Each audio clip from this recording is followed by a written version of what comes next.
Hello, you beautiful people, and welcome to the Big Ben's Movie Show Christmas show.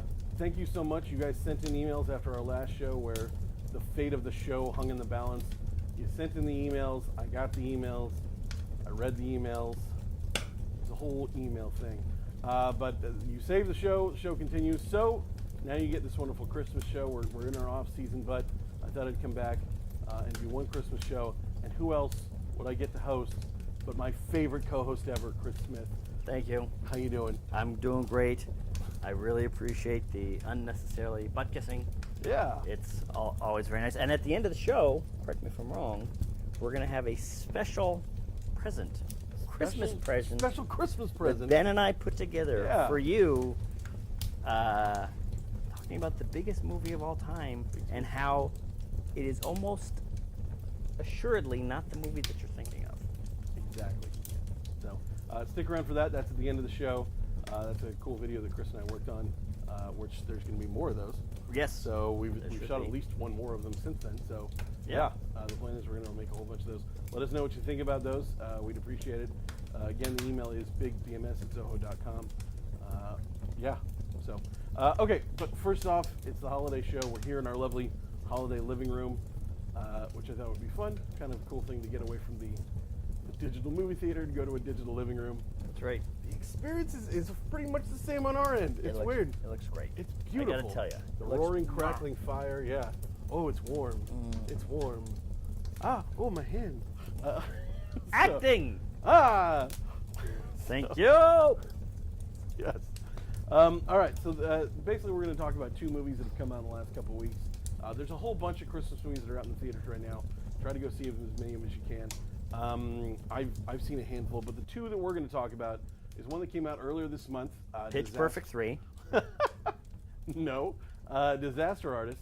And, of course... And Victoria and Abdul. What is that? I don't even know about that one. That's with Judi Dench. It's about Queen Victoria and... Paula Abdul. Some guy. Yeah. Paula Abdul. It's the craziest time-traveling yarn you'll ever see. Because opposites attract. But first off, Disaster Artist. So, Disaster Artist... Sorry, I'm completely distracted by that. Look at that thing. Oh, the other really movie... I really want to see that.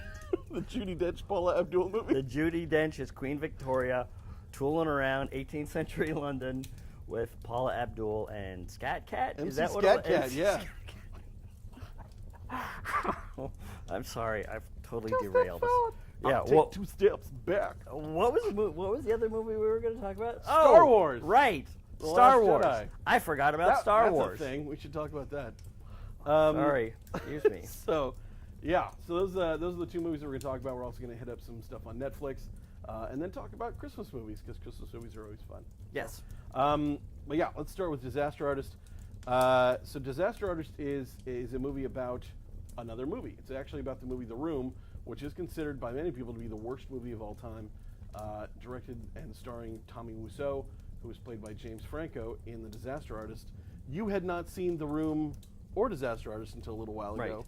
I saw The Room years ago and was just foaming at the mouth wanting to see Disaster Artist because I have been perplexed by this movie forever. So as soon as you see it, it kind of becomes this like all-consuming like, but why? Yes. Because it is bizarre. We were talking about it the other day. You said if you wanted to, you couldn't make a movie that bad. Right. That's the strange thing. And I heard James Franco, and I've heard several other Hollywood directors talk about the thing that they find so fascinating about The Room is, and I would say that The Room is different from any other quote-unquote bad movie, Plan 9 from Outer Space or Mono's Hands of Fate or whatever, is that if you intentionally set out to make a movie that was that bad, you could make a movie that was less technically competent, that was less watchable, that was less whatever, but it still wouldn't be that. It's this very strange mixture of professional level shooting to a point, mixed with ridiculous amateur editing in some moments. Terrible writing. And writing that is so bad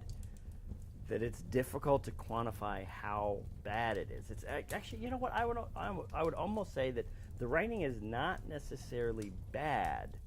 It's that it's bad. Well, it is, but it's non-writing.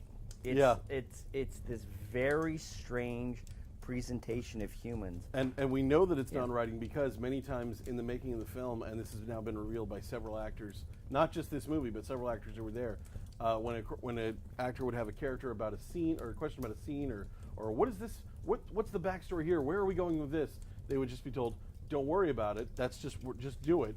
It's a scene, it's beautiful, it's life. Right. Go. Exactly. And so a lot of the time when you're like, well, why is the character? It's not important. It doesn't matter, and that comes through. Yeah. You know, a lot of the time we like joke about actors of like, what's my motivation and the whole like method acting. That is how you get good performances. So it's absolutely necessary. Right. In a story to know all that stuff, and this movie reveals that. It's just so weird, and so I watched The Room the day before. 2 days before I saw The Disaster Artist, just because, and I think I'm going to sound very old and fuddy-duddy here, but you know, in your teens and 20s, that's the era when I'm going to watch bad movies on purpose because it's going to be fun or whatever. And when the Room came out, I was like, I'm not watching that. I don't have time for that. I don't have time for intentionally awful movies. I am just gonna, but no, this movie is different. And here's the other thing that is really amazing about The Room. Mm-hmm. And if you think about it, there's been 40, 50,000 movies made in the history of film, 70,000 maybe altogether. Not one of them is anything like this movie. Like if you want to think about it on that kind of level as a weird, unique movie-going experience, The Room is more unique than The Godfather. It's more unique than Casablanca. It's more unique than Star Wars. There is nothing you're going to see like The Room, and which perplexes me a little bit because I was very interested in going to see The Disaster Artist, and I had heard all this stuff about it. And The Disaster Artist is great. It's interesting. It's fun. It's enjoyable. But people seem to be talking about it in these awards. Yeah, like for Oscar hopefuls and contending stuff. hopeful. And I don't think it's that. No, it's just a good movie about an awful movie. You know, it's a really funny movie. It's really funny. It's really enjoyable. It's really weird. It's really whatever. But it's not. It's not. I don't think it's as good as Ed Wood. I don't think it's as good as some other movies that are about, you know, awful filmmakers putting their heart into something. And that is kind of a place where my heart goes out to Tommy Wiseau, especially as told by James Franco, is he wants so desperately to make a movie, and he doesn't let anybody put him off. He doesn't let anybody stop him. So there's that level of sympathy with his perseverance. Yeah. Even while his perseverance eventually opens him up to this historical amount of ridicule. Yeah. But you know, The Disaster Artist is great, but it's not. It's it's not an Oscar movie. It's no Victoria and Abdul. No, yeah. How could it be? I don't know. Just the dancing alone. Yeah, no. Disaster Artist, really funny movie, really good. I don't think it's going to win any Oscars though. I think it might, just because maybe that's where Hollywood's going. But yeah, I don't know. I hate to say. I mean, the voting crowd has gotten younger now that they threw out all the old people. That's true, but even if I hope that the younger voting crowd would not vote for this movie just because, hey, it's The Room and we love The Room and we love the story of this guy. I'll tell you that. So when I was in the theater and I went like opening night, anytime a character from The Room came on the movie, got laughs. Yeah. Like the kid who plays Denny shows up, everybody laughs. Yeah. And it's like he hasn't done anything yet. Yeah. Like, don't get me wrong, I'm waiting for the laughs too, but wait for them. Yeah. Don't just preemptively laugh. Just like, oh, there's that guy. He'll do something funny. Ha ha ha ha. Right. Like, wait for it. Right. So, anyway, that was Disaster Artist. I think we can both agree. Definitely go see it. Oh yeah, I'd give it a 7 out of 10. Yeah, 7.5, something like that. Yeah, it's funny stuff. Yeah. All right, next up, Star Wars. This is the one that Now, you might not have heard of this movie. seems to have divided a lot of people. I mean, the critics unanimously seem to like it, except for a small handful of people. I'm sorry. Chris is coughing. All right, now I'm going to. He's going to have a sip of something. So the critics have unanimously kind of come together and said they liked it. It's got a 93% on Rotten Tomatoes from critics. Their scores are landing around 8.2, which is fairly high, no matter what kind of movie you're talking about. But the audience, which is normally the audience loves something more than critics do, but in this situation, the opposite has occurred. And for a big budget movie, this is weird. You know what? I don't think it is. I'm going to go out on a limb here. I don't think there really is a true backlash to this movie. Okay. Because if you look at ComScore, the service that studios look for when people are coming out of the movie theater and they say, you know, from A to F, what did you think of this movie? The audience that's coming out of the theater is really liking this. Okay. The amount of money that it's making is commensurate with people really liking it. Yeah. I think it did 220-something million. Yeah, 220-something million, which is, you know, it's funny, you hear some of these naysayers around the web or kind of sensational news sites around the web saying, oh, it's down $20 million from The Force Awakens. Yes, Force it is. Awakens had like a, 20 if we're being honest, 20-year lead up of like, Well, then what happens? No, exactly. That's my point. Yeah. Is that yes, the Last Jedi didn't beat this one movie. It beat every other movie ever made. Yeah. But we're gonna spin this somehow. Second best opening weekend of all time. Second best opening weekend of all time, but we're gonna somehow spin this as a, you know. Yeah. Yeah. No, I personally, I really liked it. There was parts of it that I struggle with because it does, and for the same reason that a lot of these fans are struggling, that it rocks my childhood brain of like, this is Star Wars. And that movie came along and was like, okay, well, what if I got rid of this and changed that and did this? Is it still Star Wars? Right. And I was like, I don't know. Sure. Yeah. And for a minute there, I was like, I could see about 30, 40 minutes in, I was like, wow, I can see why some of my friends have hated this movie. And then I watched the rest of the movie and got lost in it and just enjoyed the hell out of it. I really don't get why there are people, actually, I somewhat get why people are not liking it, but the thing that's great about The Last Jedi is it really examines, it takes Luke Skywalker, this is the first time we've really seen Luke Skywalker since the end of Return of the Jedi, and people forget, you know, there's a lot of people that think about this is Star Wars, that is Star Wars, they talk about how Luke Skywalker was instrumental in their upbringing. Luke Skywalker was already flirting with the dark side in Return of the Jedi. He was already force-choking people. He was already considering whether or not he wants to go to the dark side or not. Yep. And at the end, he pulls back. This is a real, I don't want to say adult, but it's a more mature examination of what it's like for Luke to be, for him to have lived through all this stuff, and for him to have found out all the secrets of the Jedi and what happened in the prequels. And, you know, there's a moment in the middle of The Last Jedi where Luke is recounting. Let's look at the track record of the Jedi. Yeah. And they, you know, right under their noses, they trained Darth Vader. Darth Vader went off and killed millions of people. Darth Sidious rose to power Darth Sidious within rose their to power. government. Right. Yeah. And if you go back and watch, we've had, it's funny, I'm almost thinking that a lot of Star Wars fans are getting, that the Star Wars fans that are not liking this movie are taking pot shots at this movie for considering the same questions that we as Star Wars fans have considered for years. Yeah. Because at first, Luke asked Obi-Wan in the original movie, oh, what happened to my dad? Oh, your dad was struck down by Darth Vader. He was murdered by Darth Vader and this and that. And then in Return of the Jedi, or in Empire, Darth Vader says, I am your father. And Luke says, wait, what? Obi-Wan told me something totally different. Then in Return of the Jedi, He confronts he Obi-Wan confronts about it. him and he says, oh yeah, that was right from a certain point of view. From a certain point of view, and it's like, And what point of view? Exactly. And Luke says, from a certain point of view, Like, if this was a PG-13 movie, Luke would have told him to F off. Yeah. Luke would have, That's so bullshit. Yeah. so then so we think about that, and then you think, let's say 6 months, a year after Return of the Jedi ends, Luke starts thinking back, God, Obi-Wan, who was supposed to be my teacher and my friend and my whatever, was kind of jerking me around and tried to get me to kill my father. Yeah.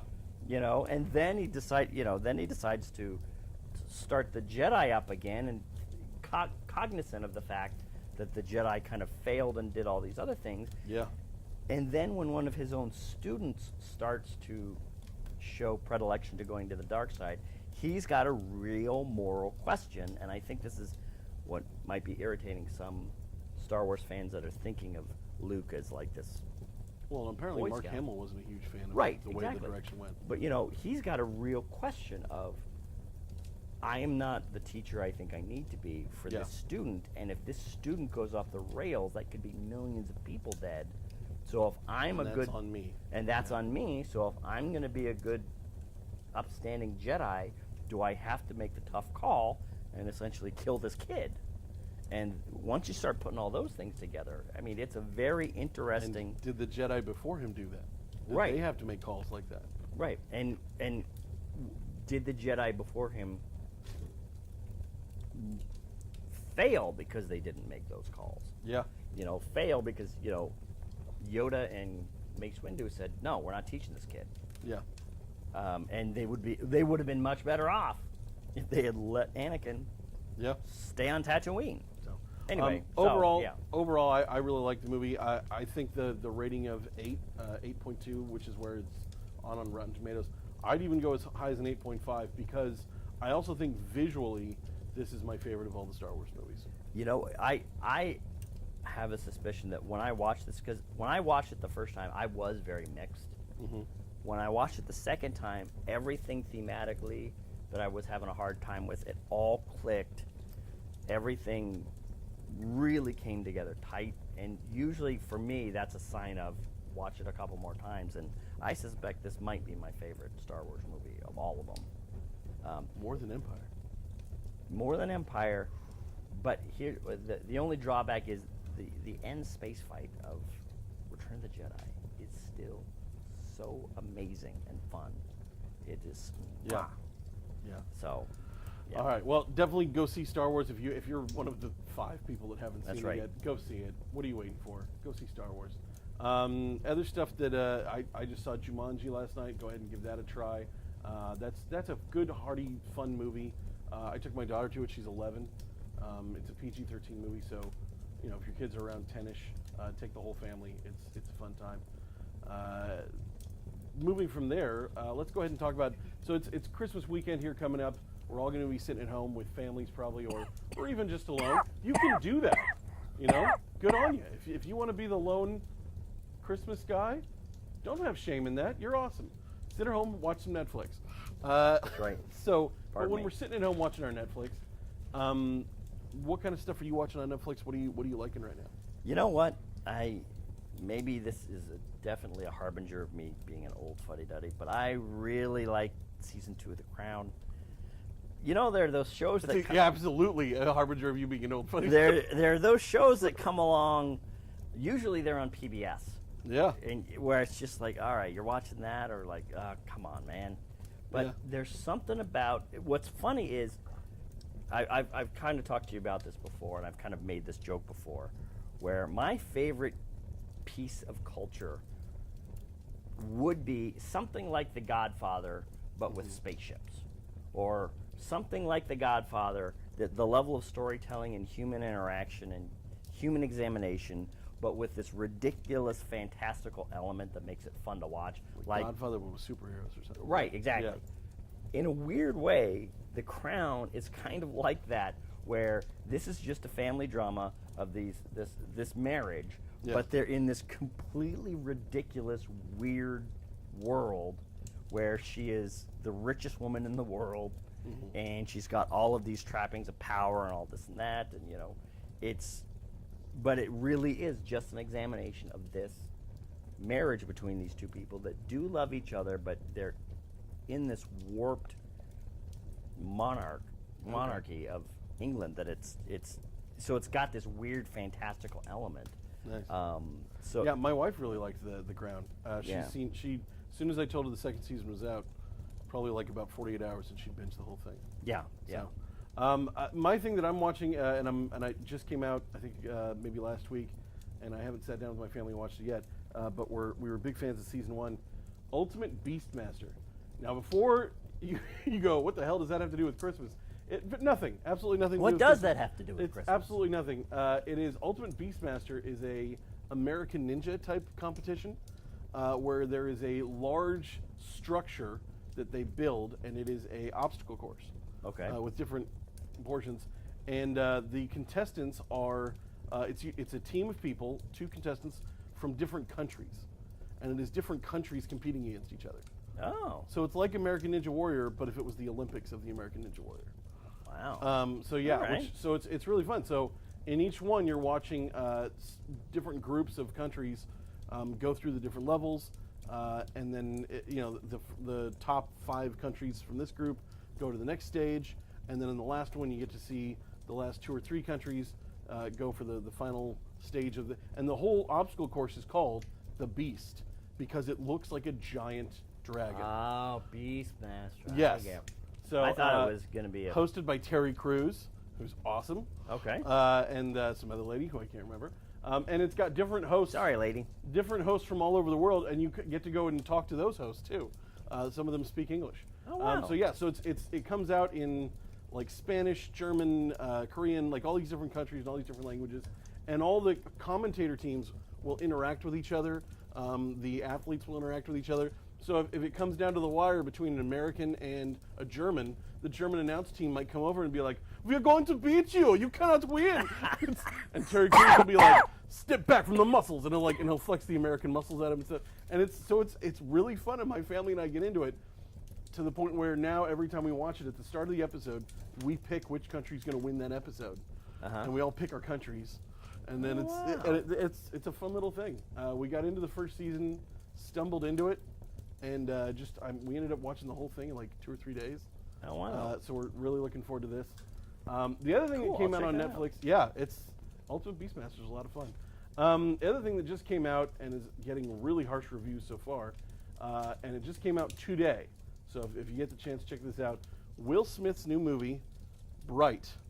This was made just for Netflix. I was somewhat interested in this because it's supposed to be Netflix's big play for a blockbuster style event movie. Done by the guy David Thayer.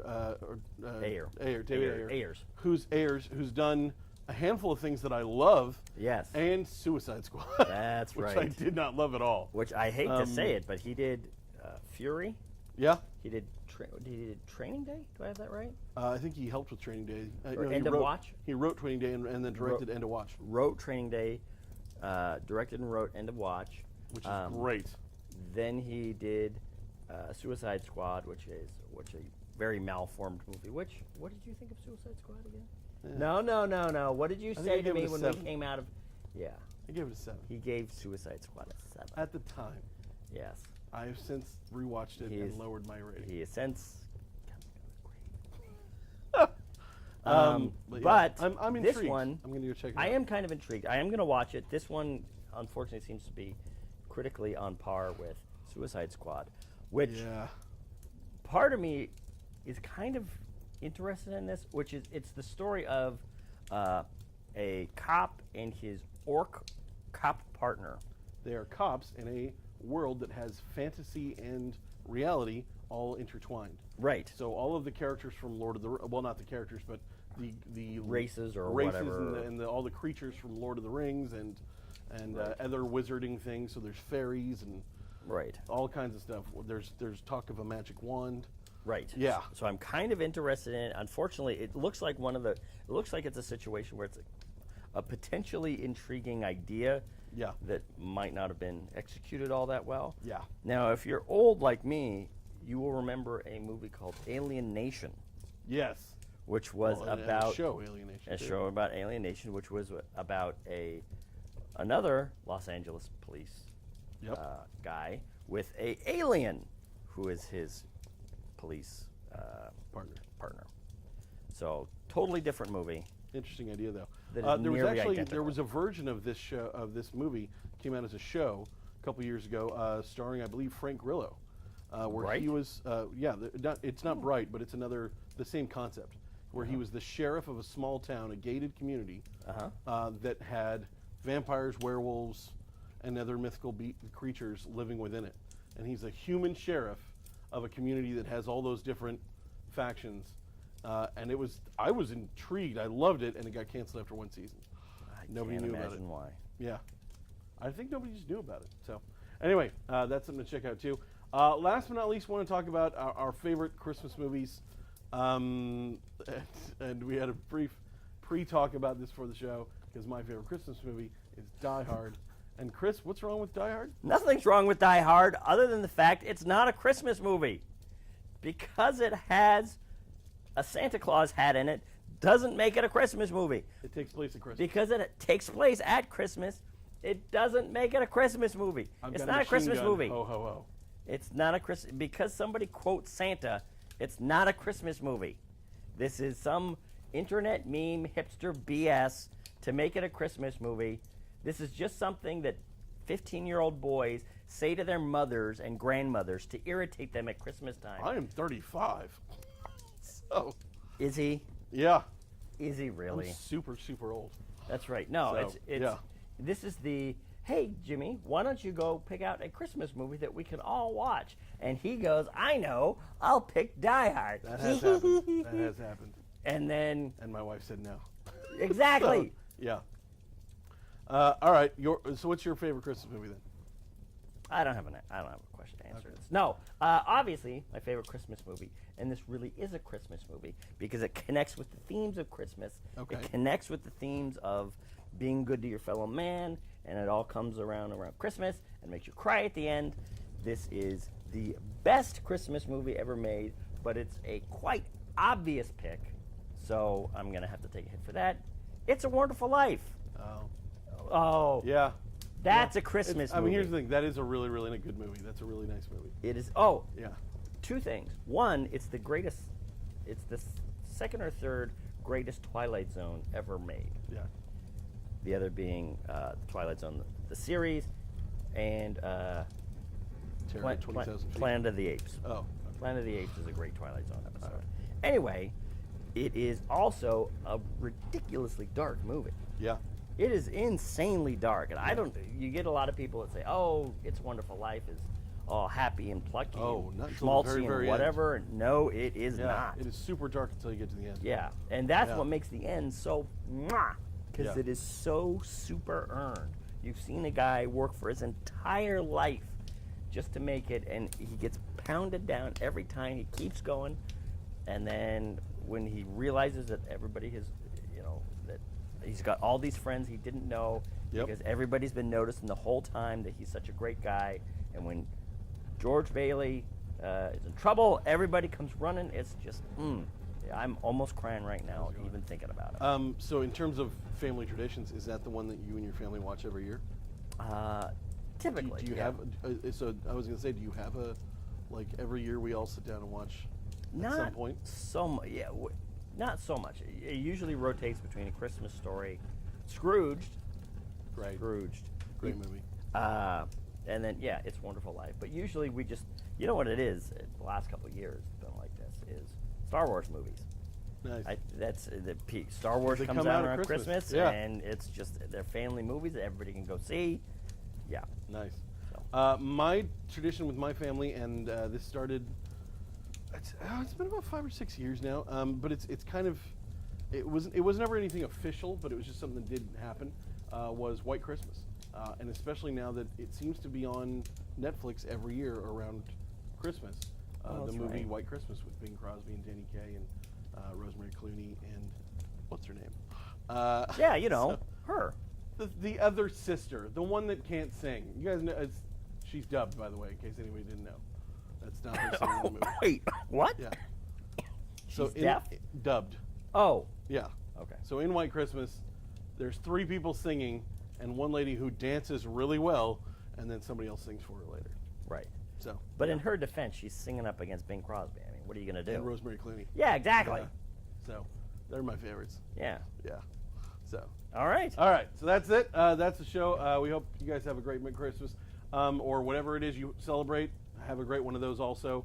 Heard about a new one today. What? I didn't even know what it was. It's called A new what? Sharda, a new holiday celebration for this time of year. It's a Persian thing. I'd never heard about it before, but a buddy of mine laid out a whole. I don't know. I'll show you a picture. No kidding. Anyway, so yeah, whatever you're celebrating, have fun with it. Have a good one. Enjoy being around your family, unless that's not what you do for this time of the year. And more than anything, have a happy New Year. Have a good time.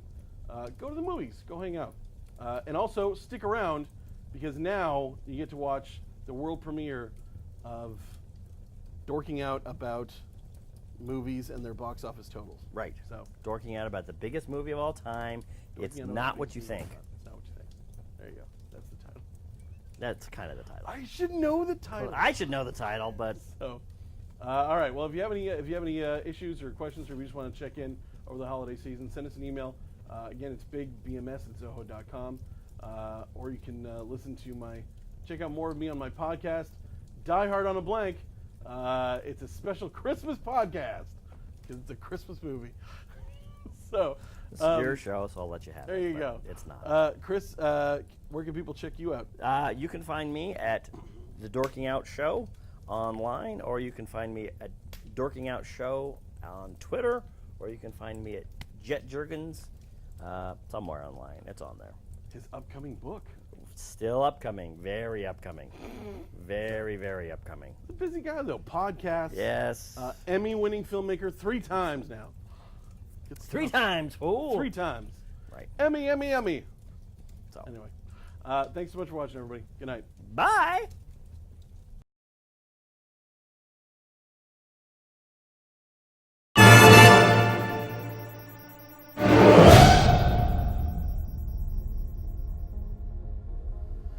Do you have any idea how strange money can be?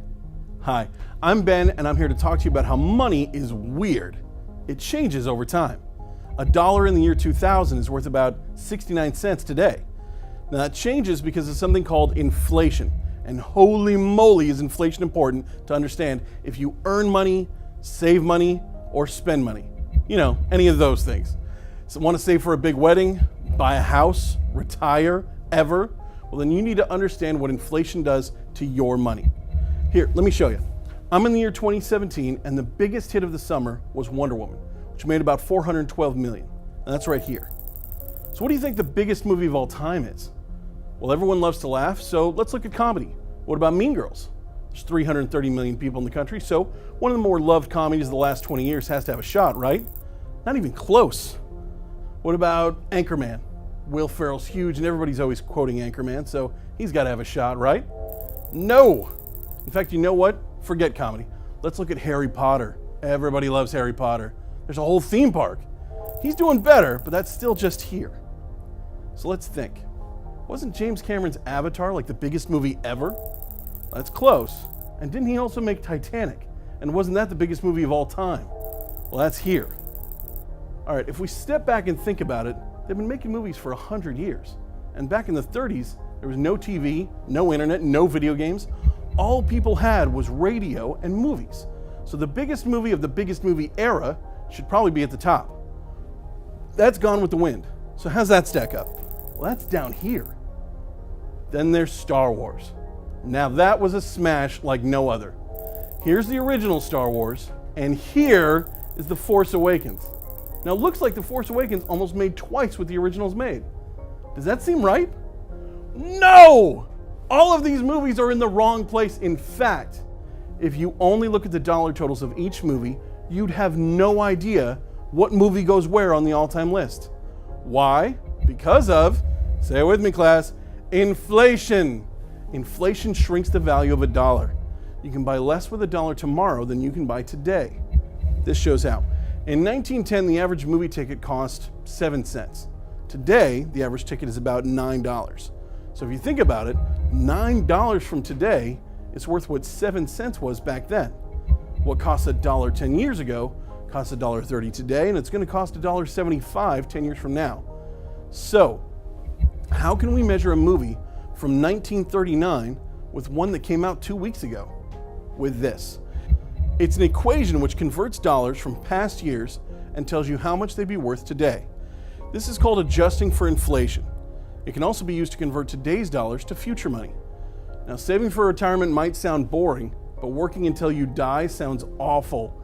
Adjusting for inflation is critical to knowing how much the money you earn today will be worth years or even decades from now. And it's a bit more complicated than that, but I think you get the idea. You can Google more about that if you want. Now, let's use the movies to see how inflation affects things. When we adjust every movie for inflation, converting all of their totals to the 2017 dollars, what are the real 20 biggest movies of all time? Number 20, The Sting. Funny comedy from the 1970s that you might not have heard of, but look at this. Just a few places away from that is Avatar, barely in the top 15. Adjusting for inflation reveals that the hits that we think are big are, well, they're still big, but they're not as big as we think. 1959's Ben-Hur beats Avatar, and Disney's Snow White beats The Force Awakens. What about 10 through 5? Well, we got The Exorcist, Dr. Zhivago, Jaws, and The Ten Commandments, all of those bigger than The Force Awakens. And paint me like one of your French girls, Jack. Titanic was big enough to hit the top 5, but nowhere near the biggest hit ever. So what else is in the top 5? Well, after Titanic comes E.T., and what's bigger than Titanic and E.T. and almost all of the Star Wars movies? The hills are alive with the sound of music. Bet you didn't see that coming. Now, here's the original Star Wars, and see, it was an insane hit even back in its day. So what's number 1? Well, we haven't seen any Marvel movies yet, so maybe the Avengers? Nope. Maybe James Bond. They've been making James Bond movies for 50 years. So, nope. Both Bond and Iron Man are actually beaten by the singing high schoolers from Grease and Mary Poppins. So what is the real number 1 movie of all time? Gone with the Wind. And it's not even close. I mean, look at this. So there's inflation and how your money changes over time. Now remember this when you're negotiating your salary, you're saving for college, planning for retirement, and if all that gets to be a bit too much, just remember that Rhett Butler beat The Dark Knight 3 times over. Thanks for watching.